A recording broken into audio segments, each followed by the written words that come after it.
Dans cette vidéo, tu vas découvrir une méthode d'entraînement encore peu connue qui va te permettre de très rapidement booster tes performances dans les sports d'endurance comme la course à pied, le vélo, la natation ou encore les sports qui demandent à la fois de la force et de l'endurance comme le crossfit et l'Aerox. Pour comprendre comment j'ai découvert l'existence de cette méthode, il faut remonter un peu plus d'1 an en arrière. Avec Simon, on est parti en Suisse pour réaliser des tests de profilage physiologique afin d'optimiser nos performances. Et c'est à ce moment-là que j'ai compris pourquoi depuis tout petit, je me suis toujours senti limité au niveau de ma respiration. L'impression de manquer d'air au bout de 3 coups de bras en crawl et une sensation désagréable de m'essouffler beaucoup plus vite que tout le monde lors des efforts à haute intensité. Tu sais, cette sensation où tu sens qu'au niveau cardio, ça va, au niveau des jambes, ça va aussi, mais au niveau du souffle, c'est impossible d'aller plus loin et impossible d'aller plus fort. Depuis ce jour-là, j'ai mis en place ce qui s'appelle un entraînement respiratoire et tout a changé. Je vais tout te montrer dans cette vidéo. Le protocole exact que j'ai mis en place, pourquoi ça fonctionne, preuve scientifique à l'appui, et comment toi aussi, grâce à des exercices simples, tu vas pouvoir augmenter la quantité d'air dans tes poumons et donc améliorer tes performances, accélérer la récupération et même favoriser la réduction des douleurs. Avant de démarrer, si tu es nouveau sur cette chaîne, je m'appelle Thomas, je suis kiné du sport depuis près de 10 ans, préparateur physique et cofondateur de Training Therapy. Training Therapy, c'est un collectif de professionnels du soin et du sport passionnés qui t'aident à performer à ton plein potentiel physique et mental dans ta vie professionnelle comme personnelle. Sur cette chaîne, on te partage des conseils basés sur les dernières données de la science pour te débarrasser de tes douleurs, t'entraîner plus intelligemment, quel que soit ton niveau, et être en meilleure santé. Alors pense à t'abonner tout de suite pour nous soutenir et ne pas rater nos prochains contenus. C'est bon ? T'as cliqué sur le bouton s'abonner? Allez, on est parti. Premièrement, tu te demandes peut-être pourquoi entraîner son système respiratoire. C'est vrai ça. Quand on pense à l'entraînement, on imagine facilement des squats, des sprints sur home trainer ou encore des longues sorties de course à pied, des entraînements fractionnés, etc., etc. Mais on oublie un élément essentiel, notre système respiratoire. Respirer, c'est la base de tout effort physique. Sans oxygène, on est mort. Je t'épargne des cours de physiologie complexes. Retiens simplement que la respiration, c'est ce qui nourrit nos muscles en oxygène et donc nous permet de produire de l'énergie. Et c'est aussi ce qui nous permet d'éliminer les déchets métaboliques comme le dioxyde de carbone, entre autres. Ça, c'est vite dit. En réalité, c'est pas si simple. Si ton système respiratoire est inefficace, tu risques de limiter tes performances physiques, de te fatiguer plus rapidement et potentiellement d'augmenter ton risque de blessure. Mais la bonne nouvelle, c'est qu'on peut entraîner ce système tout comme on entraîne nos muscles ou notre endurance cardiovasculaire. Comme je te le disais, il y a 1 an, je suis parti faire des tests afin d'évaluer mes capacités physiques et dans ces tests, il y en avait un particulier, le test de coordination respiratoire. Sur le moment, je n'avais pas pu filmer le test, alors je l'ai refait chez moi 1 semaine plus tard pour garder une preuve de mon point de départ. Pour ce faire, je suis équipé de mon Breezeway Bedder, le BWB, un petit outil utilisé par les meilleurs athlètes au monde pour travailler en isocapnie. Mais je t'en reparlerai plus tard. Ce que tu vois sur mon écran, ça fonctionne comme un métronome. Je dois inspirer et expirer en suivant le rythme imposé, et toutes les minutes, la fréquence augmentera de 3 respirations par minute. Et de la même manière que les tests VMA qu'on a tous fait au collège, l'objectif est de passer de palier en palier jusqu'à ce qu'on n'arrive plus à suivre le rythme imposé. Ça nous permettra d'avoir un point de départ pour calibrer nos séances de travail d'endurance et de coordination respiratoire, mais surtout de quantifier les progrès au cours du temps. Après 100 jours d'entraînement, je referai ce test pour voir si j'ai progressé ou non. Bon, on a vu que c'était pas exceptionnel, j'ai fait 24 par minute, j'ai validé ce palier-là. Après, ça se dégonflait trop, je perdais trop d'air à chaque fois. J'aurais pu continuer sur la fréquence, mais il fallait que je regonfle, donc je pense que j'aurais trop triché. À partir de ce moment-là, Sean m'a créé tout un protocole que j'ai mis en place. Du travail de coordination respiratoire pour mieux respirer. En gros, bien remplir ses poumons. Du travail d'endurance des muscles inspiratoires pour être capable de prendre de plus en plus d'air. En gros, augmenter la capacité de mes poumons. Des exercices de conscientisation des mouvements de la cage thoracique pour mieux contrôler mon système respiratoire, les muscles et les articulations, et du travail de mobilité pour développer la capacité de ma cage thoracique à se remplir plus. Maintenant, quels sont les intérêts de l'entraînement respiratoire? Avec cet entraînement, je vais agir sur 5 variables clés qui, selon moi, sont super intéressantes pour mieux vivre et mieux performer. La première, c'est améliorer mon endurance et mes performances physiques. Un système respiratoire efficace permet d'optimiser l'apport en oxygène vers les muscles pendant l'effort. Plus d'oxygène, plus de capacité à maintenir un certain niveau d'intensité, même si ça n'augmente pas directement la VO2 max de manière importante, ça aide. Car la performance ne se résume pas qu'à la VO2 max, mais bref, on en reparlera. La deuxième, c'est de renforcer les muscles respiratoires. Le diaphragme et les muscles intercostaux sont comme n'importe quel muscle, ils peuvent être renforcés. Pour rappel, le diaphragme et les intercostaux externes sont les muscles principaux pour l'inspiration. Un diaphragme plus fort et plus endurant réduit la sensation de fatigue respiratoire et permet de maintenir une meilleure posture, ce qui facilite donc la respiration, même sous fatigue. Car oui, sur un effort à haute intensité, les muscles respiratoires peuvent consommer jusqu'à 20% de la VO2, et plus on est performant dans un sport donné, plus ce chiffre est élevé. La troisième, c'est stimuler la récupération. Après un effort intense, une respiration bien contrôlée accélère la récupération en favorisant favorisant un retour à la norme du rythme cardiaque et en optimisant les échanges gazeux. Sachant que la récupération est tout aussi importante que l'entraînement, c'est difficile, voire inconscient de s'en passer. La quatrième, c'est de réduire les douleurs et améliorer la mobilité thoracique. Beaucoup de douleurs au dos ou au cou sont liées à une mauvaise respiration. Elles ne sont évidemment pas dues qu'à ça, mais ça peut y participer. En entraînant notre système respiratoire, on peut libérer les tensions inutiles dans ces zones et améliorer la mobilité thoracique, essentielle pour bien bouger et bien respirer. Du coup, la boucle est bouclée. La cinquième, c'est de développer une meilleure tolérance au CO2. En travaillant sur des exercices spécifiques, comme ceux que nous allons voir dans cette vidéo, on habitue notre corps à tolérer de plus hauts niveaux de dioxyde de carbone. Résultat, une meilleure gestion des efforts intenses et moins de sensations d'étouffement. C'est d'ailleurs pour cette raison que pendant mes exercices, tu me vois utiliser un appareil qui ressemble à un gros ballon. Ça s'appelle un BWB et l'objectif de cet outil, c'est de me faire travailler en isocapnie. Pour bien comprendre à quoi ça sert, c'est très simple. Lorsque tu respires et que tu fais un effort, ton corps il capte l'oxygène présent dans l'air et une fois dans les poumons, ça passe dans le sang puis ça va vers les muscles. Ensuite, tes muscles ils utilisent ce dioxygène et en contrepartie, ça produit du CO2 qui va être réacheminé vers tes poumons par le sang pour être éliminé. Et si tu n'arrives pas à gérer ce CO2, tu peux vite hyperventiler, être essoufflé et donc être limité dans tes performances comme je l'étais à l'époque. Quand tu fais ce travail en isocapnie, tu apprends à maintenir un équilibre parfait entre CO2 et dioxygène, même à des niveaux d'intensité élevés. Et c'est grâce au BWB qu'on peut faire ça parce qu'en respirant dans ce ballon, les niveaux de dioxyde de carbone ils sont maintenus constants. Donc l'entraînement en isocapnie, il te permet de cibler tes muscles respiratoires sans faire un effort très intense. À terme, ça te permet de développer ta conscience respiratoire et ton contrôle moteur de ta ventilation et surtout d'améliorer l'endurance de tes muscles respiratoires à l'effort. Tes muscles respiratoires vont donc se fatiguer moins vite et ta sensation d'essoufflement va être repoussée et tu pourras continuer à mieux alimenter tes muscles en oxygène pendant tes efforts. Si on s'intéresse aux études scientifiques menées à ce sujet, on remarque que des progrès de 2 à 5% en performance sportive ont été démontrés en cyclisme, en natation, en aviron et dans d'autres sports d'endurance. Ce travail il est également bénéfique pour les personnes qui souffrent d'asthme ou qui veulent performer en altitude. Mais maintenant, une question subsiste. Comment entraîner son système respiratoire? L'entraînement respiratoire peut se faire avec ou sans outils spécifiques, mais voici les grandes étapes pour optimiser ta pratique. Pour ça, je vais laisser la parole à mon ami Sean, expert dans le domaine, car il l'expliquera bien mieux que moi. À mon avis, la première étape, c'est la conscientisation de la respiration. C'est-à-dire savoir contrôler sa respiration, faire la différence entre un mouvement diaphragmatique au niveau abdominal, faire la différence entre un mouvement thoracique et vraiment savoir simplement manipuler ces différents paramètres pour que tu sois maître de ce que tu fais. Parce que souvent, on respire sans réfléchir, mais il s'avère que quand tu commences à creuser un petit peu, il y a des petits leviers sur lesquels tu peux jouer qui sont assez simples à manipuler et que tu peux mettre en place sans matériel. Et ça peut déjà t'aider à prendre le contrôle de ta respiration, comprendre comment tu peux la manipuler d'une manière très très simple au repos pour qu'ensuite tu puisses transférer ces compétences-là durant un effort physique. Je te montre tout de suite un exercice très simple pour apprendre à bien respirer. Concentre-toi sur une respiration diaphragmatique, pose une main sur ton ventre et sens-le se gonfler à chaque inspiration.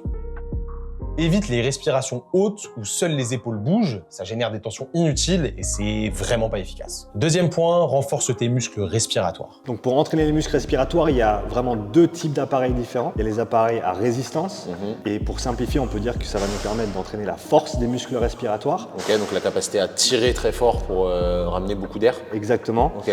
Cela dit, une des limitations de ces outils, c'est qu'ils vont limiter ton amplitude respiratoire. Donc c'est un petit peu comme si tu charges un squat très très lourd avec un débutant, il va pas pouvoir aller tout en bas. Ok. Donc je préfère prendre l'autre catégorie d'outils en premier, qui sont des outils qu'on va appeler isocapniques, qui vont maintenir un niveau de CO2 constant pendant l'exercice et qui vont être eux plus basés sur la coordination et sur l'endurance. Ce qui fait qu'on va favoriser dans un premier temps une amplitude de mouvement complète et en gros une bonne connexion et une bonne utilisation de cette amplitude. Ensuite on peut dans un deuxième temps aller les renforcer, mais déjà les utiliser sur leur amplitude complète, débloquer un petit peu d'espace pour ceux que ça concerne et simplement être plus endurant, avoir une meilleure capacité à utiliser sa respiration à l'effort. Et ça, tu le ressens assez vite avec les entraînements, dans le sens où ça va avoir un impact positif sur ton ressenti à l'effort. Et on sait que la perception, c'est la réalité. Ce qu'on perçoit, c'est le monde dans lequel on vit. Et donc, si via cet entraînement, tu peux rendre ta respiration plus facile, tu vas le sentir aussi dans tes efforts. Ok.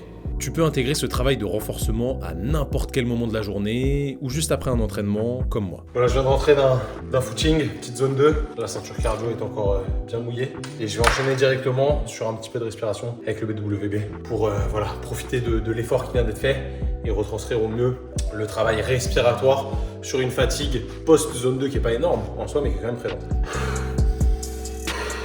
Troisième point, la coordination respiratoire. Pour ça, il faudra travailler ta mobilité et associer des rotations ou des extensions thoraciques avec une respiration profonde pour augmenter l'amplitude de mouvement. Et évidemment, travailler sa mobilité thoracique, ça va avec le troisième point. Il est très intéressant d'intégrer des exercices comme les rotations thoraciques, les ouvertures et les extensions sur un rouleau de massage par exemple, pour améliorer la mobilité et réduire certaines tensions au niveau du dos. Cinquième point, l'intégration au quotidien. Il faudrait pratiquer le travail de respiration pendant tes échauffements, tes récupérations ou même au repos. Et par exemple, tu prends 5 minutes le soir pour effectuer des exercices de respiration lente et contrôlée en amplitude complète. En combinant ces pratiques, tu vas non seulement renforcer ton système respiratoire, mais aussi optimiser tes performances physiques et ta récupération. Ok, tout ça c'est cool, mais quand on s'entraîne, on traque toujours les données. En musculation, c'est le nombre de séries, de répétitions, ou le poids. En course à pied, c'est la durée, la fréquence cardiaque, la vitesse. Mais pour l'entraînement respiratoire, on regarde quoi? Et bah pour savoir si on progresse, il est important de suivre quelques indicateurs clés. Et voici ce que tu peux mesurer toi à la maison. Numéro 1, la fréquence respiratoire. Combien de respirations par minute tu réalises au repos?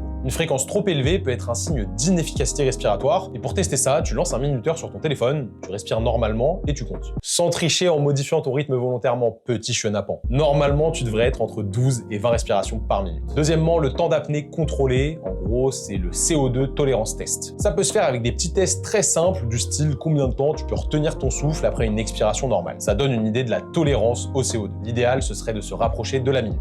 Donc il y a un petit test qu'on peut faire directement au réveil qui va évaluer notre capacité à tolérer le CO2 et même notre récupération de manière aiguë, donc de manière immédiate. C'est le test de Bolt, très intéressant, très facile à faire. En vrai, vous pouvez le faire directement assis ou allongé, ça change pas grand chose. On va venir inspirer normalement par le nez et expirer normalement par le nez. Et une fois que j'ai expiré, je vais lancer un chrono. Et l'objectif, ça va être de tenir le plus longtemps possible sans respirer. Par contre, le but, c'est pas de battre son record en allant chercher vraiment des spasmes ici. Le but, c'est de s'arrêter quand on sent qu'on a envie de respirer la première fois. Dès qu'on a un petit truc qui nous dit vas-y, respire, on s'arrête. Le but, c'est pas de faire une performance d'apnée, ça sert à rien. Donc ça va donner ça.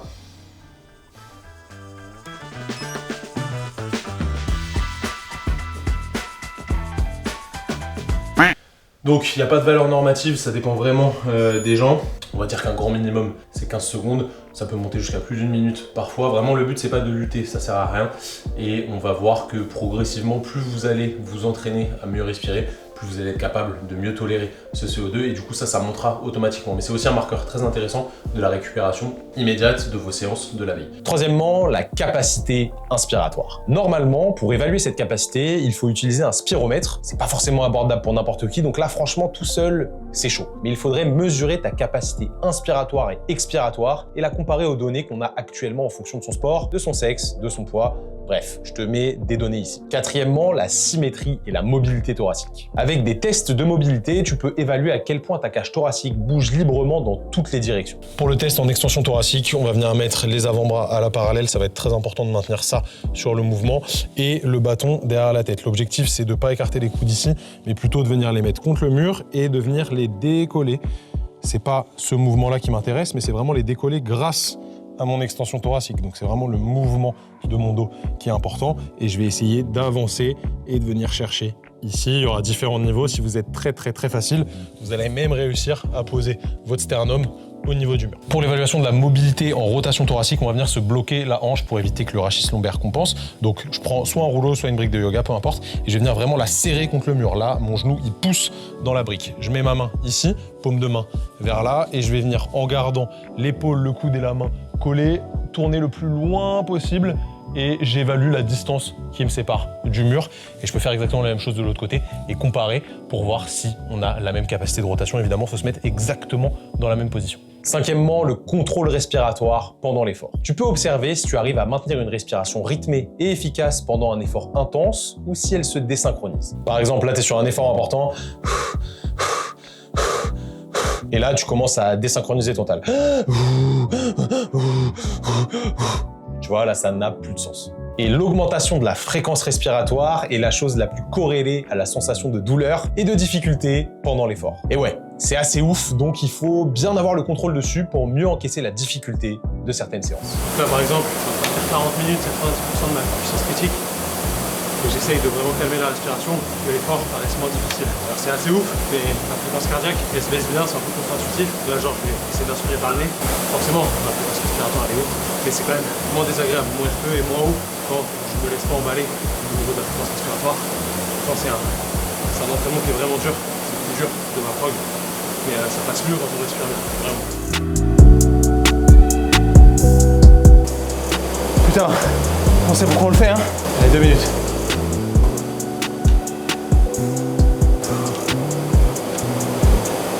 « 155 BPM, 240 watts de moyenne sur 40 minutes.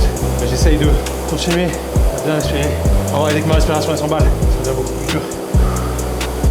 Ah putain, ça pique. Mais bon, fallait le faire. C'est toujours très dur ce genre de séance. Et c'est surtout mental parce qu'on sait qu'on va aller au bout. Faut se concentrer sur le reste et puis ça passe. Bon allez, place à la récup. Donc pendant les 4 premières semaines, j'avais 4 entraînements par semaine. Des entraînements en fractionné avec 30 secondes de travail, 30 secondes de récup. Donc cela plutôt intensité élevée, on va dire. Et des fractionnés un tout petit peu plus longs sur 1 minute de travail, 1 minute de récupération à une certaine fréquence qui dépendait de mon résultat au test de coordination respiratoire. À côté de ça, j'avais des exercices de mobilité thoracique à faire parce que c'est un gros défaut chez moi. Je suis très peu mobile au niveau thoracique, surtout en extension. Donc pour l'ampliation ici, c'était pas forcément terrible. Du coup pour ça, j'avais des exercices que Sean m'a montré et qui étaient super intéressants, qui me faisaient vraiment beaucoup de bien. Et ça, je le faisais tous les matins. Donc pour ce premier exercice, ce que je veux que tu fasses, c'est que tu mettes une main sur le ventre et une main sur le torse. Et ce qu'on va faire, c'est qu'on va faire bouger une main à la fois. Donc pour commencer, à chaque fois, tu vas prendre une inspiration par le nez, tu vas expirer par la bouche, ok? Et pour la première, ce que je veux que tu fasses, c'est que tu fasses monter ta main que tu as sur le ventre uniquement. Donc celle-là, elle ne bouge pas et tu as uniquement la main du bas qui monte. Inspire par le nez, tu fais bien monter la main. Très très bien. Et tu expires. Tu fais encore une comme ça. Expire. Maintenant, on va prendre un petit temps de battement. Donc, ce que tu fais, c'est que tu ralentis ta respiration. Tu te laisses respirer naturellement, sans forcer, pour faire un petit reset entre les deux exercices. Et maintenant, sur cette deuxième phase, ce qu'on va faire, c'est une respiration qui va être plus thoracique. Donc là, c'est cette main qui va monter et tu vas faire en sorte que la main du bas ne bouge pas. Donc, on inverse les rôles. Et cette fois-ci, tu essayes de vraiment monter le torse, bomber le torse quand tu inspires pour faire monter cette main-là uniquement. Voilà, très très bien. Et tu expires.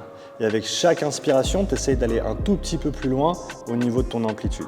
Voilà, très très bien. Et là, ce que tu remarques déjà, c'est qu'on ne va pas utiliser les mêmes muscles et on n'a pas la même amplitude dans ces deux zones-là. Voilà. Celle-là, elle ne bouge pas, celle-là, elle monte. C'est vraiment de remplir en haut. Voilà, super. Maintenant, tu reviens sur une respiration nasale autonome, automatique, sans forcer, pour faire un petit reset. Et la prochaine étape, ce qu'on va faire, c'est qu'on va remplir en bas. Ensuite, tu vas bloquer ta respiration et tu vas imaginer que tu as un ballon de plage que tu as dans le ventre. Et ce ballon de plage, pendant que tu fais ta petite pause, tu vas le passer vers le haut. Donc pense à ta position où tu étais avant au niveau du ventre gonflé ou du torse monté. Et on va essayer de faire passer cette pression vers le haut. Donc on essaye, on va remplir en bas. Donc tu remplis, on met le ballon de plage dans le ventre. Maintenant tu bloques ta respiration. Tu fais passer la tension ici. Donc ça descend, ça monte. Voilà. Et maintenant tu expires depuis le haut. Voilà, très très bien. Plus tu vas le faire, plus ça va devenir naturel. Donc la première, c'est normal que ce soit un petit peu difficile à coordonner. Ça monte ici, tu bloques, tu transfères, tu fais le balancier, très très bien, et tu expires. Reviens sur une respiration nasale. Donc ça, c'est le premier exercice extrêmement simple pour se rendre compte de comment on peut manipuler sa respiration et mettre de l'air à différents endroits pour optimiser ça. Donc ça, les gens ils peuvent le faire chez eux facilement. Très facile de faire à la maison, ouais. Je conseille combien de cycles? J'aime bien faire 5 à 10 avec chaque exercice, donc 5 à 10 en bas tout seul, ensuite 5 à 10 en haut. 5 à 10, tu... Voilà. Prochain exercice, tu vas te tourner, on va se mettre sur les mains et les genoux. Une chose qu'on voit souvent au niveau de la respiration, c'est qu'on va beaucoup respirer au niveau antérieur, donc devant, ici, hein, avec le torse, avec le ventre, etc. Ce qu'on ne se rend pas compte, c'est que les poumons, on va vraiment pouvoir mieux les remplir si on exploite toute la partie postérieure aussi. Donc là, ce qu'on va faire, c'est qu'on va se mettre en position dos rond. Donc tu vas monter ici, exactement. Tu peux relâcher la nuque ici. Je veux que tu imagines que tu aies de la peinture qui soit séchée sur le dos. Et avec chaque inspiration que tu vas prendre, tu vas essayer de craquer la peinture que tu as sur le dos. Donc ce que je veux que tu fasses, c'est que tu essayes de mettre de l'air dans mes mains.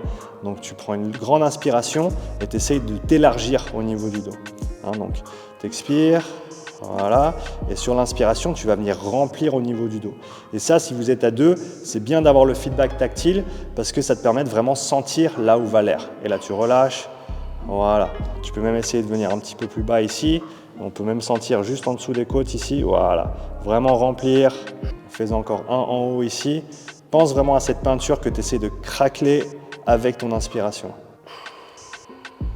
On va en faire encore. Ça me tire comme si je me mobilisais les thoraciques. Exactement. Et expire. Voilà, très très bien, tu peux te reposer. Donc ça, c'est une autre position. Quand tu étais au sol avant, on était plutôt sur la partie antérieure. Yes. Et là, on est plutôt sur la partie postérieure. Est-ce que si on est tout seul, on peut le faire avec un élastique? Tu peux aussi le faire avec un élastique. Exactement. Attention derrière. Exactement. L'élastique, c'est un bon feedback. Hein. Tout feedback tactile te permet de mieux sentir parce qu'on n'a pas les yeux dans le dos. Positif. Exactement. Donc tout ce que tu peux faire pour ajouter un petit peu de ressenti sur ces exercices, ce sera positif. Donc pour ce troisième exercice, on a cette progression logique du sol vers le assis et plus tard on peut le faire debout, hein, en se disant toujours que plus on a d'appui au sol, plus on est stable et plus on peut dissocier et simplifier les choses. Logique. Exactement, donc là on va dans la progression. Et ici ce qu'on va faire, c'est avoir ce feedback au niveau de la bande et au niveau de la position assise qui n'est pas toujours évidente. Et là c'est la même idée, c'est essayer de vraiment sentir l'élastique qui va s'étendre, se détendre lorsque tu inspires. Et là l'idée c'est essayer d'avoir une respiration à 360 degrés. Ok. Ok, on a fait la partie avant antérieure quand tu étais sur le dos tout à l'heure, on a fait la partie postérieure. Là maintenant je veux vraiment que tu penses à t'élargir à 360 degrés quand tu inspires. Bah, je le sens direct ici là, tu vois. Exactement. Sans avoir forcé. Exactement.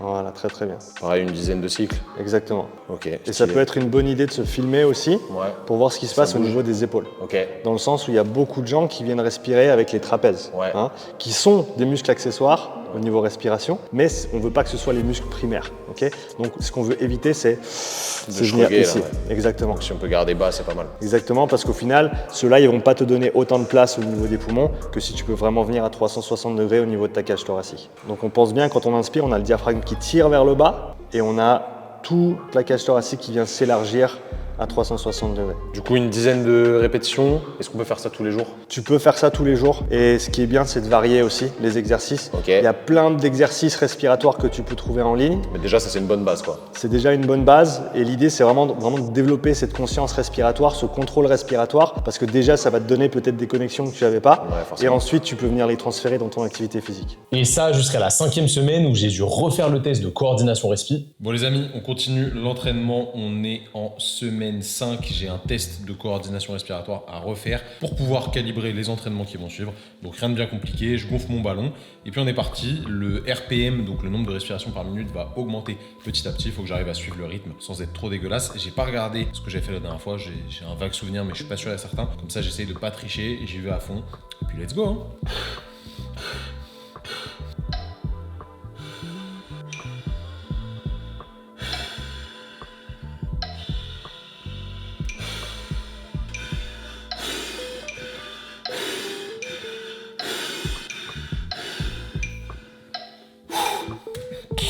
Ouf. Bon, niveau 39, enfin niveau 9 selon la petite appli et RPM 39, donc 39 respirations par minute. Franchement, ça pique un peu. C'est difficile pour moi là d'inspirer complètement. À la fin, à partir du niveau 35 ou 36, je sais plus, c'est difficile d'inspirer vraiment tout l'air qu'il y a dedans. Expirer, franchement, ça va, mais inspirer, c'est pas forcément facile.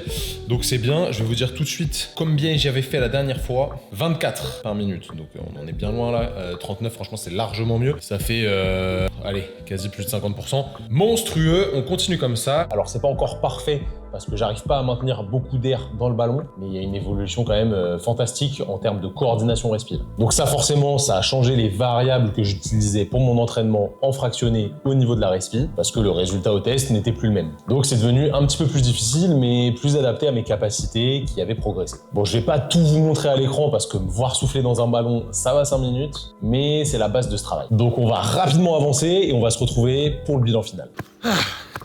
Oh les amis, je suis refait, je viens de finir une longue séance de course à pied et franchement, 0 point de côté. J'ai pu mettre de l'intensité comme il fallait, au niveau cardio, au niveau périphérique aussi. Ça brûlait bien. Ouais, pour une fois, j'étais vraiment pas limité par ma respiration. Ça me tirait pas ici. 0 point de côté, rien. Là, on est un peu plus de 3 mois. Franchement, je suis refait, je suis vraiment trop content. Et là, cet après-midi, j'ai le test de coordination respiratoire. On va voir si j'ai progressé dessus.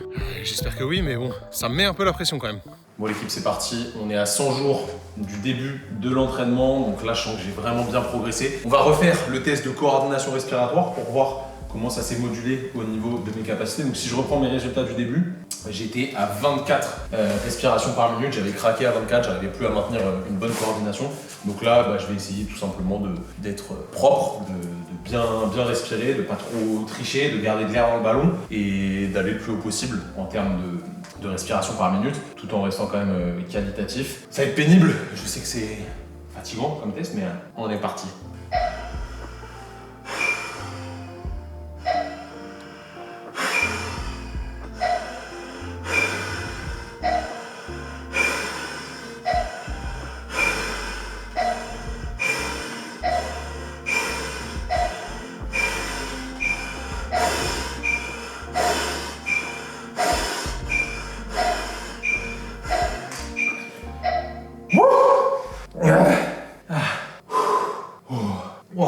Ouais, ça tire, hein.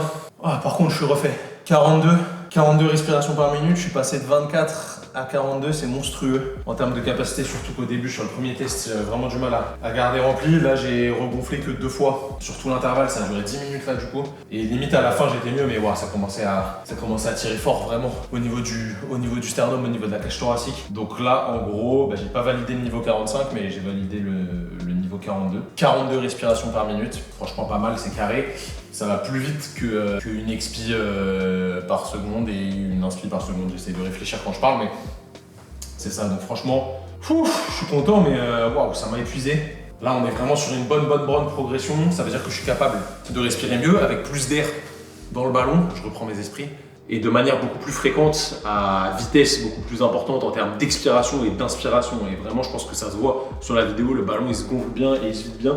Donc je suis vraiment content. L'entraînement a porté ses fruits et c'est pour ça que je le ressens vraiment quand je cours, quand je nage et quand je fais du vélo. Et ça, c'est vraiment magnifique. Voilà, j'espère que cette vidéo et cette petite expérience sur moi-même t'a plu. Dis-moi dans les commentaires si ça t'a donné envie de bosser à ton tour tes capacités respiratoires ou si au contraire, ça ne t'a pas convaincu. Et si tu cherches un programme complet et structuré intelligemment pour te permettre de décupler tes capacités respiratoires afin de booster tes performances, je te mets le lien vers le programme de Sean en description ou juste ici en haut à droite de l'écran. Et si t'as kiffé la vidéo, n'oublie pas de me lâcher un petit commentaire, un petit like et surtout pense à t'abonner. Vous êtes beaucoup trop à regarder nos vidéos sans être abonné, ça m'attriste au plus haut point. Donc t'as juste à cliquer sur le bouton s'abonner, c'est gratuit et ça fait super plaisir. Bref, nous on se dit à très vite pour une prochaine vidéo. Peace!